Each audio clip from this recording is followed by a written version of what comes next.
Сәлеметсіздер ме, құрметті көрермендер. Біз Сыр мектеп лицейінің 11-ші сынып оқушылары Отарбаева Айжан және Аяш Дәулет. Бүгін біз параллакс әдісін жасауды үйрететін боламыз.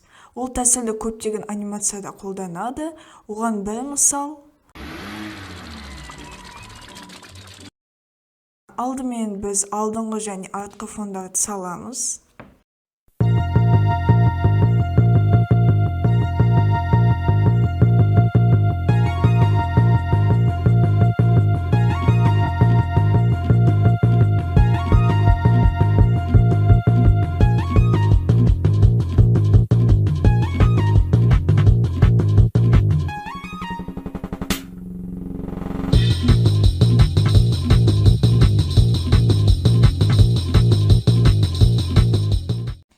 Бірінші слайдта таңдаймыз да Animate Tool'ды басып, Ctrl батырмасын басып тұрамыз.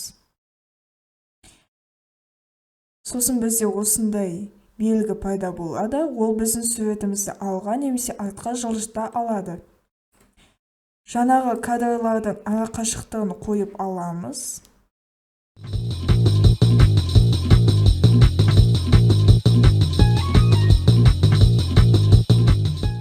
Одан кейін камераға қойып, тулбарды басамыз да алғашқы кадрға апарамыз.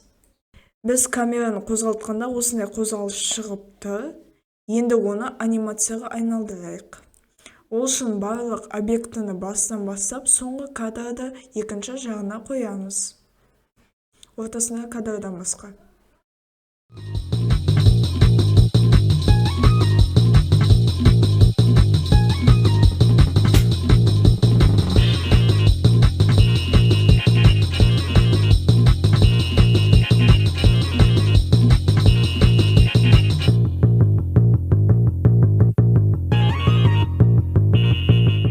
Анимациямыз дайын, енді оны қызығырақ қылу үшін аудио қосайық.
Осымен біздің параллакс әдісі бойынша дайындалған анимациямыз дайын.